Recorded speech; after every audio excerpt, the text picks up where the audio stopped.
tanpa sapa ya nyotan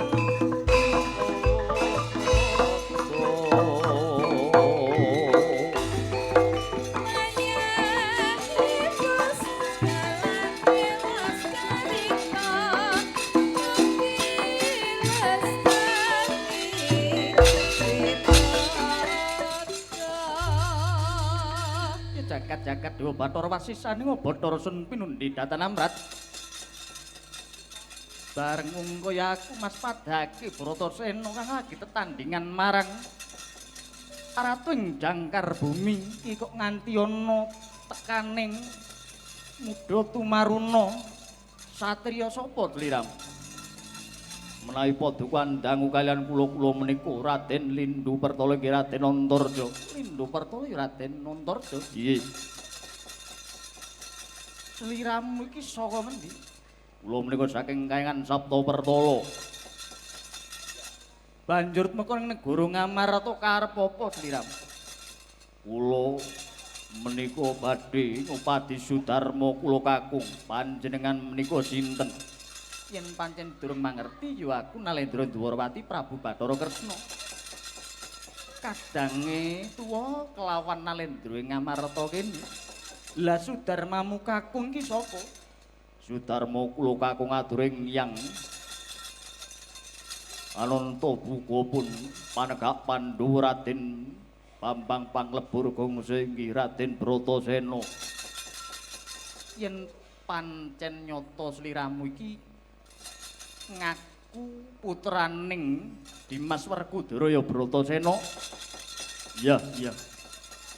Aku wis mangerti. Mula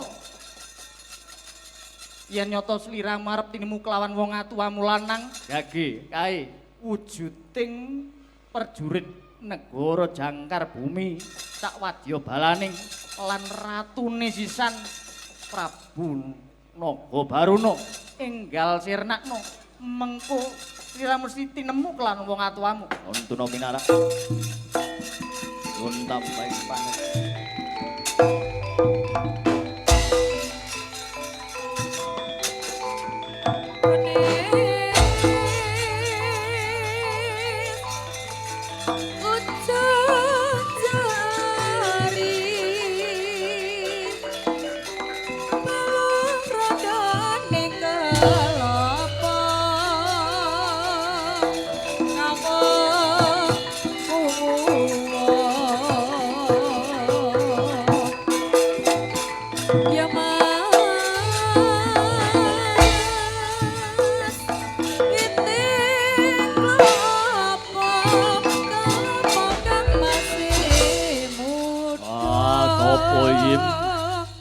Raden Antarja aja gawe kisruh ning negara Ngamarta.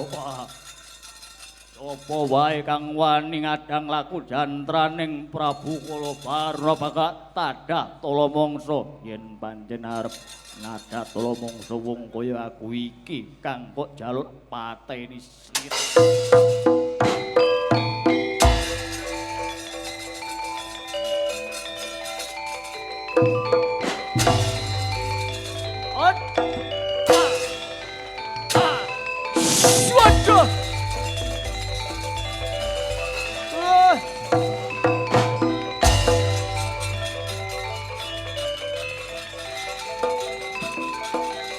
Antarja mandheg dhisik, Nger.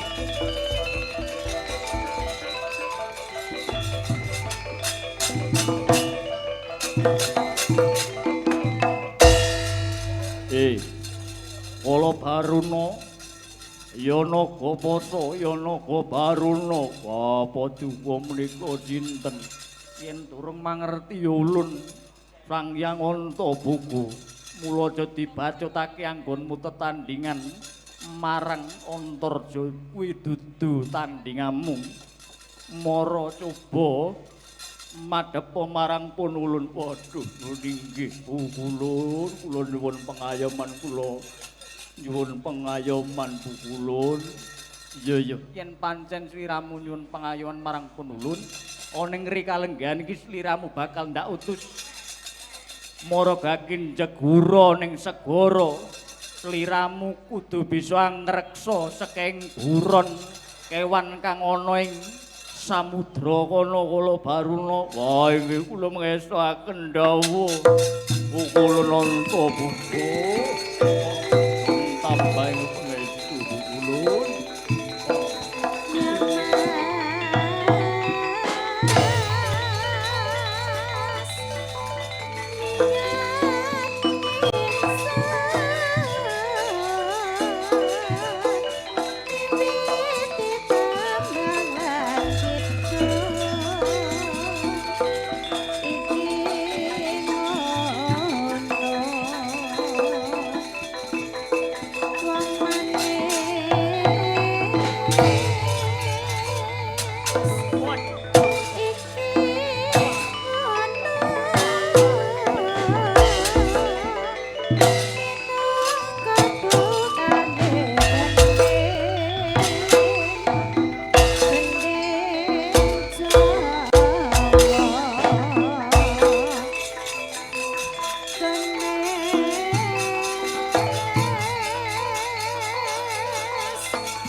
Sembur biar.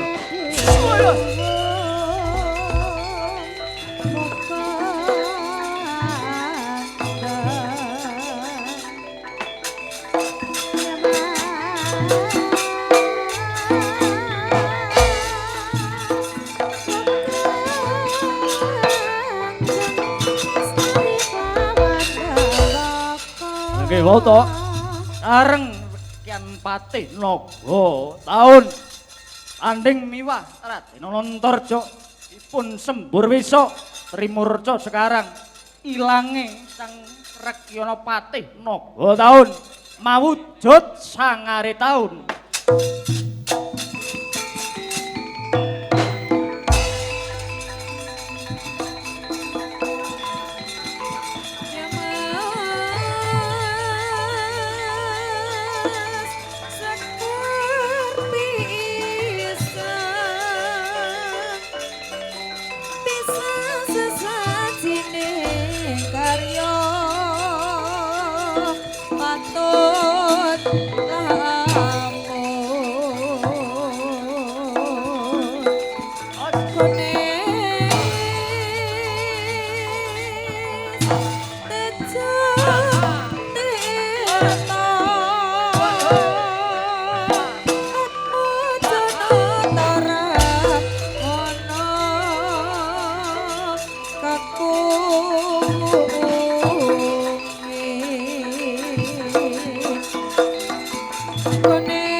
Njaluk pangapura Raden. Tak, liramu kudu sirna.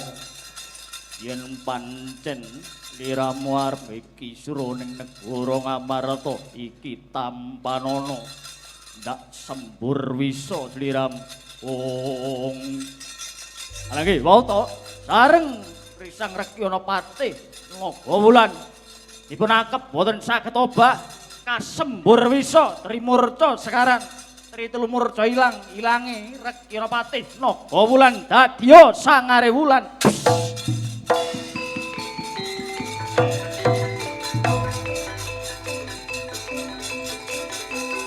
Etianane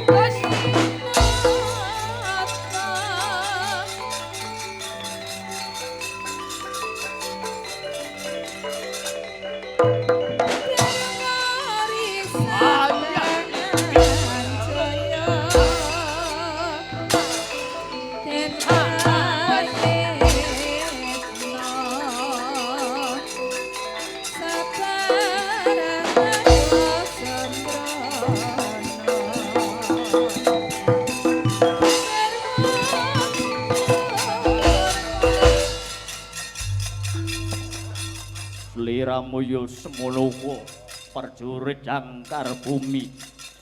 Sliramu ora kuat tobat dina iki bakal sembur wisa sliramu. Alangge wau to sareng Sang Rekyanapati Nagadina punakep boten kiyatobah kasembur wisa trimurca sekarang ilangi Rekyanapati Nagadina dadya sangaring dina.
Antarja lindhu perala kula wonten timbalan kekadawu. Ndak waspadake prajurit jangkar bumi wis padha sirna margalayu nggih. Kawula ninggi. Mula ana ing rika lenggan ki slira bakal dunungake.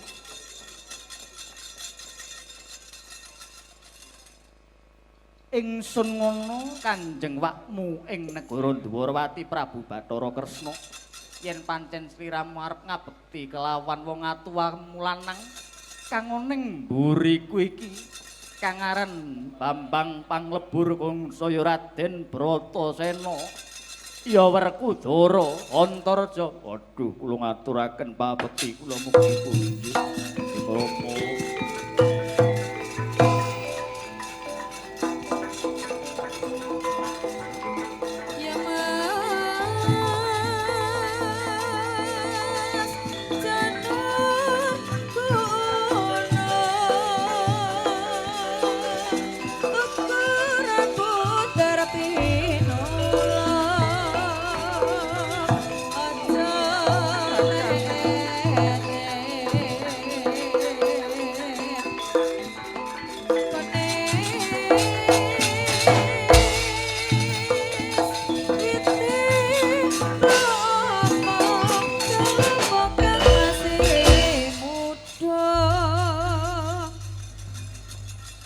Ngaturaken pabekti mugi kunjuk Kanjeng Rama Werkudara. Wah, iya. Sliramu nyata putraku. Iku garwaku Nagagini. Kakang Mas Werkudara. Oh, ingkang garwa Nagagini Kakang Mas. Iya. Mula sliramu bebarengan karo putramu. Kok wis gedhe Nagagini. Oh, ninggih. Menika saking panguwasing Gusti kinipta dening Rama Pukulunanta buka ngantos wujud Jaka Kumara kula Kakang Mas. Iya, yen kaya mangkono ya syukur mangayu bagya. Kanjeng kula ugi ngaturaken pabekti mugi kunjuk. Ya Antarja tak tampa Antarja. Ndara kula Antarja sampun babar kanthi rayu Den. Menika sinten wa? Kaki Lurah Semar minangka kula kawan ning negara Ngamarta nggih. Niki kula mestakaken dawuh. Mula Antarja lindhu pertala prajurit negara jangkar bumi kang kok sirna aku iki mau si Naga Baruna diutus kelawan ing Yang Mantabuga supaya njaga segara, njaga buron kewan kang ana ing segara. Dene Patih Naga Taun, Naga Wulan, Naga Dina kok sembur nganti sirna margalayu kuwi mawujud Naga Taun, Naga Wulan lan uga Naga Dina. Mula kabeh mau pancen kudu dimangerteni. Kudu dimangerteni siji-sijine. Mulai yen to pancen Naga Taun utawa Wasih Taun ngono aja nganti ayo kuwi nindakake pakaryan apa wae aja nganti marani marang siraing naga. Kawula niki kula mangestaken dawuh. Mula Antarja siramu wis bisa kalis saka Rubida lan kliripun ing negara Ngamarta kene ya wis padha sirna margalayu. Mula Werkudara kawung apa jeliteng kakangku. Ayo padha kembul Bujandra wina minta marang kanugrahaning Bathara. Dene apa putramu bisa babar kanthi rahayu ning ngri kalenggihan iki. Wah, ayo tak derekno. Jeliteng kakangku. Cekaping carita Purwa kang kapundhutaken lampan lairing Raden Antarja. Kidalang niku anom carita ngangge tandha tengara tancep kayon bubar wayangan menawi wonten kalapatan nyuwun diagung samudra pangajami. Sekali merdeka tetap merdeka. Hayu, rahayu, niring sambi kala. Wassalamualaikum warahmatullahi wabarakatuh.